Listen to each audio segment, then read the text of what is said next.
नमस्कार, बिहार तक देख रहे हैं आप तमाम दर्शकों को नववर्ष की हार्दिक शुभकामना। 2025 खत्म हो चुका है, 2026 नई उम्मीदें और नई उमंग लेकर आया है। लेकिन 2026 में बिहार की राजनीति में क्या सियासी उठापटक होंगे, क्या 2026 सियासत के तौर पर अगर आप देखें तो कैसा रहने वाला है बिहार में ये साल, और खास करके 2025 में जो कुछ भी घटित हुआ बिहार की राजनीति में, कुछ ऐसे घटनाक्रम जिसका इंपैक्ट 2026 पर भी पड़ने वाला है। शुरुआत करते हैं इस चर्चा के साथ। मैं हूं आपके साथ आशीष अभिनव और हमारे साथ हमारे सहयोगी इंद्रमोहन। बिहार तक के तमाम दर्शकों को नववर्ष की शुभकामनाएं। जिस तरीके से पिछले साल आपने प्यार दिया, इस साल भी आज पहली तारीख से आपसे यही विनती है कि पूरे साल आप ऐसे ही बिहार तक को देखते रहें। हमारी कोशिश होगी कि आपके लिए हम बेहतर वीडियो लेकर आएं, बेहतर जानकारी के साथ और खबर जिसका विश्लेषण सबसे सटीक हो। चलिए तो शुरुआत करते हैं इंद्रमोहन सर।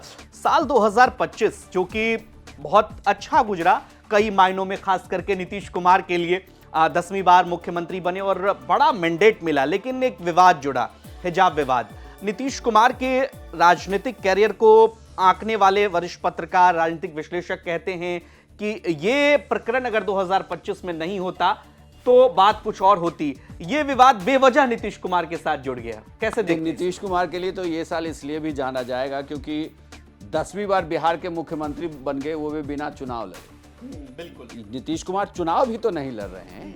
ये भी एक बहुत बड़ी बात है कि आप चुनाव तो लड़ ही नहीं रहे, आप बिना चुनाव लड़े ही मुख्यमंत्री बन जा रहे हैं। 10वीं बार बने। बार बार चर्चा हो रही थी कि भाई महाराष्ट्र प्रकरण अगर बिहार में होगा तो कैसे होगा।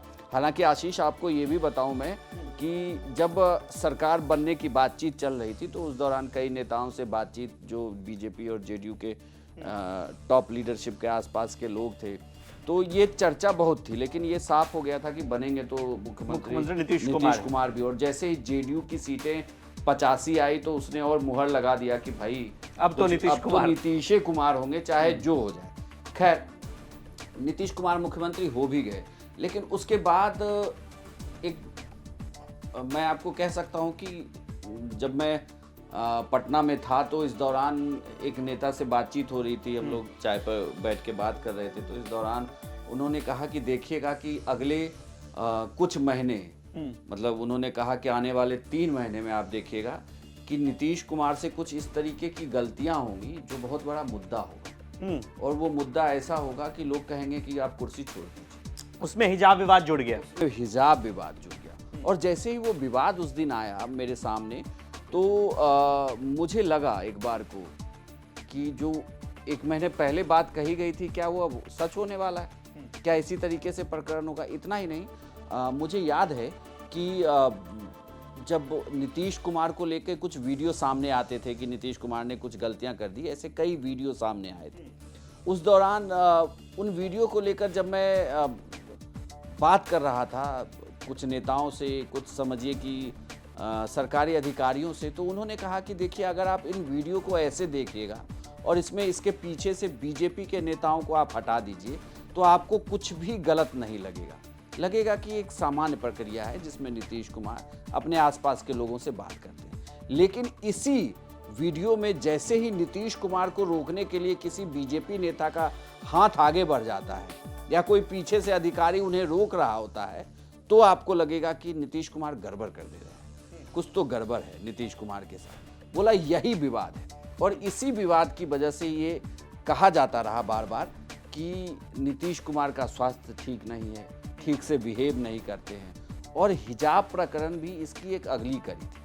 लेकिन हिजाब विवाद में एक और सवाल मैं यहाँ पे जोड़ रहा हूँ। भारतीय जनता पार्टी हो या फिर अन्य सहयोगी दल हो, सबने नीतीश कुमार का बचाव किया कि देखिए अब पिता के भूमिका में है नीतीश कुमार, अगर उन्होंने ऐसा किया तो एक पिता के तौर पर इसे देखा जाना चाहिए, ऐसे नहीं देखा जाना चाहिए। लेकिन दूसरी तरफ अगर आप देखें, विपक्ष के तमाम नेता, यहाँ तक कि इल्तिजा मुफ्ती ने तो केस भी कर दिया, अरब कंट्री से भी इसको लेकर के आवाज उठी। तो नीतीश कुमार इस दोनों परिस्थितियों में आपको कहां खड़े नजर आए? उन्होंने अपनी चुप्पी नहीं तोड़ी जब दिल्ली आए तो। देखिए, नीतीश कुमार ने चुप्पी नहीं तोड़ के खुद को बचा लिया। अगर नीतीश कुमार कुछ भी बोलते या उनकी पार्टी की तरफ से कुछ भी कहा जाता जिसपे कोई एक बहुत सॉलिड स्टैंड होता तो मुश्किल होती। लेकिन आप इसे ऐसे देखिए कि नीतीश कुमार ने कुछ नहीं कह के अपनी बात को एकदम ठीक बता दिया। इसके पीछे की वजह आपको आशीष ये भी देखना होगा कि बिहार की सियासत में नीतीश कुमार वो मुख्यमंत्री रहे हैं जिन्होंने महिलाओं के लिए, लड़कियों के लिए सबसे ज़्यादा काम किया। मतलब चूंकि हम अब ये इसलिए भी कहते हैं कि आप 20 साल से मुख्यमंत्री हैं, तो आप नहीं काम करते तो काम कौन करता। इसके पहले शायद ऐसा काम हुआ नहीं, क्योंकि उन्होंने अब देखिए कि नीतीश कुमार के सामने एक पूरी पीढ़ी फर्स्ट टाइम वोटर से होते हुए वो नौकरी पेशा तक पहुंचा है, जिसको उन्होंने लेटर पकड़ाया।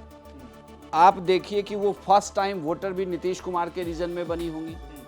वो अब अपनी नियुक्ति का पत्र भी नीतीश कुमार से ले रही हैं और उनके जन्म की तिथि भी आसपास ही होगी, बहुत दूर नहीं होगी।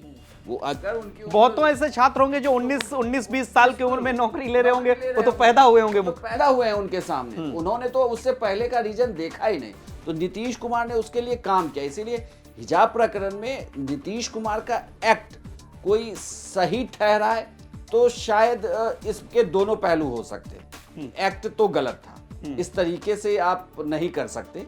लेकिन हाँ, नीतीश कुमार को लेकर ये जरूर कहा जाता है कि इंटेंशन नहीं था। नीतीश कुमार को लेकर ये भी बात है आशीष कि नीतीश कुमार के लिए कहा जाता है कि नीतीश कुमार ने जिन्हें आगे बढ़ाया उसमें से सबसे ज्यादा लड़कियां हैं।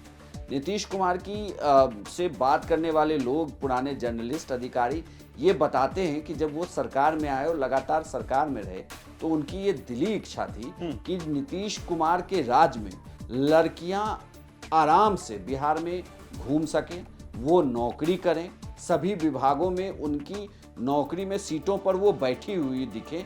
ये नीतीश कुमार को बहुत अच्छा लगता था कि उनके राज्य में ऐसा हो। तो तभी उन्होंने जैसे दिया तो उनका एक ये भी था कि तुम नीतीश कुमार के राज्य में हो, यहाँ पहले से माहौल बिल्कुल बदल गया है, तो इसीलिए अब इसकी जरूरत नहीं। ये इंटेंशन था जो बार बार कहा जा रहा था, जिसकी बार बार चर्चा भी होती है। लेकिन इसमें आशीष एक्ट पर सवाल हो सकता है कि कोई मतलब मुझे कोई शर्ट पकड़ के भी मेरा खींचे तो मैं ये कह सकता हूँ कि असहज हो जाने वाले आप ये गलत कर रहे हैं कि आप मुझे असहज नहीं कर सकते। हाँ, अगर वहां पर ये होता कि अधिकारियों को ये निर्देश दे दिया जाता कि भाई कोई नियुक्ति पत्र लेने जाएगा तो वो हिजाब पहन के नहीं जाए, तो फिर पहले से तय हो जाता, वो पहले से तय होता। लेकिन ऐसा था नहीं, तो इसलिए ये विवाद हो गया। लेकिन इसमें देखा जाए तो नीतीश कुमार को घेरने की पूरी कोशिश हुई, लेकिन वो कहीं घिरते नजर नहीं आए। एकदम साफ शानदार अंदाज में लगातार ठंड के मौसम 25 से निकल गए हैं, अब 26 में आ गए हैं नीतीश कुमार। चलिए, तो दर्शकों से भी आग्रह है कि कमेंट सेक्शन में अपनी प्रतिक्रिया जरूर दीजिए और ये बताइए कि इस प्रकरण में नीतीश कुमार कहां खड़े नजर आते हैं। क्या उनसे मुस्लिम वोट बैंक भी छिटका है, या फिर क्या वाकई नीतीश कुमार अभिभावक की भूमिका में हैं और अभिभावक स्वरूप उन्होंने ऐसा किया और ये जो एक्ट था वो सही या गलत? कमेंट सेक्शन में अपनी राय हमें जरूर दीजिए। एक बार फिर से आप तमाम दर्शकों को नववर्ष की हार्दिक शुभकामना। देखते रहिए बिहार तक।